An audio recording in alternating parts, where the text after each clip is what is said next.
Hi, welcome back to Consider This. I'm Melisa, Idris, with me Sharaad, Kuttan, and our guest today is Hwok Aun, the Senior Fellow at the Institute of Southeast Asian Studies, Yusof Ishak Institute in Singapore. Now we're talking about Shared Prosperity Vision 2030, and coming back to the conversation we had before the break about, clarifying the difference between perhaps needs-based and race-based policy direction. Yeah. And in fact, there are many platitudes and cliches used both by people who support the old dispensation and their assumptions about the role of government and so on and so forth, and the new kind of rising, emergent Malaysia Baru and its aspirations. Right now, you say in your commentary, there's no escaping trade-offs and contestations when it comes to competing interests, whether you cast as Bumiputra, non-Bumiputra, so on and so forth. And you said you can't do that simply by invoking the expression, let's just help the poor. It's a very popular one. Tell us why you kind of zeroed in on this particular platitude. Yeah, well, I think the starting point is that yes, and you said you call it a platitude, which there is among segments of society that have been discontented with race-based policies in this country, and I think it cuts across the spectrum. It's not something that we should easily just simply stereotype who are the people who hold these views. There's this gravitation, this sort of very rapturous embrace about, let's have need-based policies replace race-based. And I think it's really muddled, and I think it's quite confused again, because it's not really. I think, and I want to emphasize, because when it's presented in this kind of general sense as a whole system, right? So, I mean, I think to illustrate a little bit further, what are the race-based? And again, I think the starting point has to be, to diagnose what is the situation. They are, besides tertiary education, which we talked about, it's about participation moving upwards at the higher level. So the interventions are in professional occupations and management. So it's not about the lower level and lower wage jobs, but that upward mobility, promoting education so that they could rise up into its professional and management. In business, in enterprise development, in GLCs, in wealth ownership.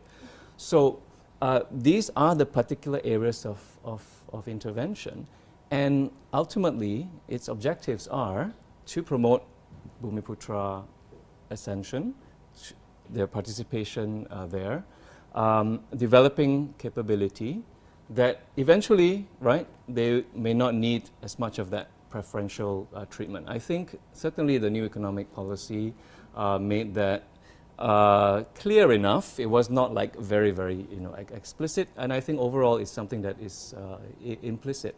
So the ultimately this the destination really is for a critical mass of the beneficiaries, right, to have benefited from it, and to be able to say that we don't really need as overt kind of preferences, quotas, and so on. It needs to be focused on building the capability of the beneficiaries, not on just helping the poor. Because you imagine if you just apply that to some of these areas, like government contracting. When we say pro-poor or need-based, I mean, how does that? I've never heard anyone explain how that actually operates when they say, let's do that on a need basis. Are you going to give it to the poorer or the smallest contractor, or just the smallest contractor? That's not going to No, be a you problem. can say that if you are a new contractor, yes, maybe we can give you a bit of a leg up, right? But if it's just going to be perpetuate in terms of giving it to just the poorer contractors, then we could be in for trouble, because not only the poorer contractor may be the less competent one. That's right. Yeah. And you're dealing with infrastructure and public safety as well. So we have to be focused on those who are capable. Now we can look for ways to help them graduate, so you can receive the benefits at a certain level. And then you need to scale up in order to, get some preferential treatment. So that is there are other, Yeah, these sort of Ways. policy methods and ways that we still I we don't find that talk quite about. interesting because you talked about this being that's the destination, right?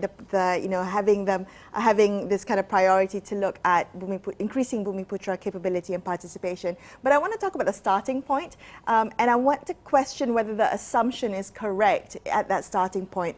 In the fact that whether there is significant disparity inter-race. So do Bumiputras need the help that is being afforded to them? Mm-hmm.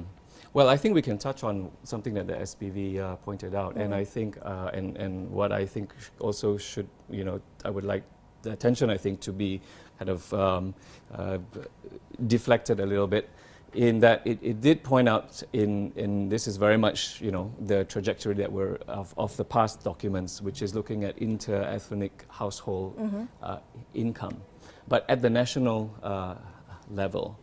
And but the population groups in Malaysia, right, they're concentrated very differently in urban and rural areas. Correct. So as a first step, I think actually to get a better handle on the inter-ethnic household income issue, we should separate urban and rural. Okay, so overall, if you look at this, the Chinese and Bumiputra, nationally, it's about 40%. So Chinese households on average have 40% higher household income.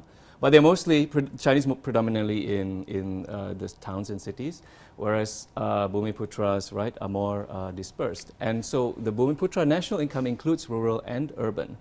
And it's lowered because of that, which I think is not the most accurate picture of the inequality. When we only look at urban, then it's about a 20% gap.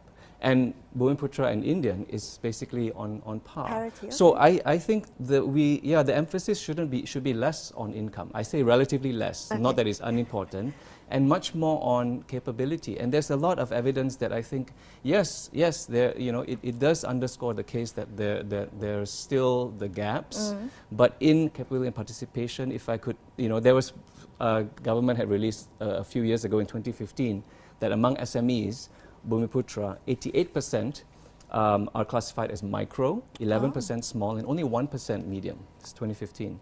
Whereas for non-Bumiputra SMEs, 70% micro, 26% small, and 4% medium. I think these are the disparities that there should be more emphasis on, because it's also dealing with the policies that are more directly targeted at Bumiputra. There's extensive loans and grants for Bumiputra SMEs, and the budget as well provided for that, but it didn't add on any discussion or conditions about or plans about what they want to do to make it more effective. It was just like autopilot almost. Okay, well, in the minute that we have left, Hwok Aun, unfortunately we're running out of time, I do want to just get your final thoughts on what you're hoping to get more clarity about. So essentially this is a lack of clarity, a lack of articulation in the document, but if you could just in the last minute tell us what you hope to see coming out in the future.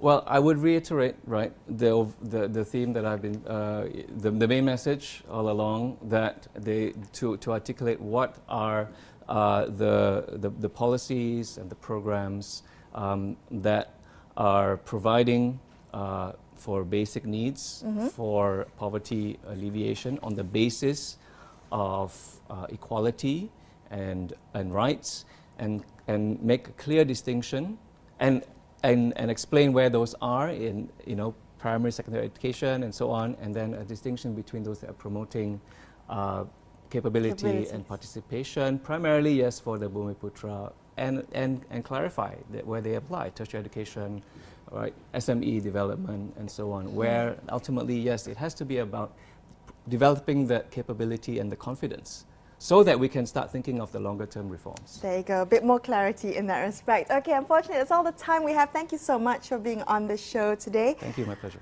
I'm Melisa Idris, signing off with me, Sharaad Kuttan. We will catch you next time on Consider This. Thank you for watching. Good night.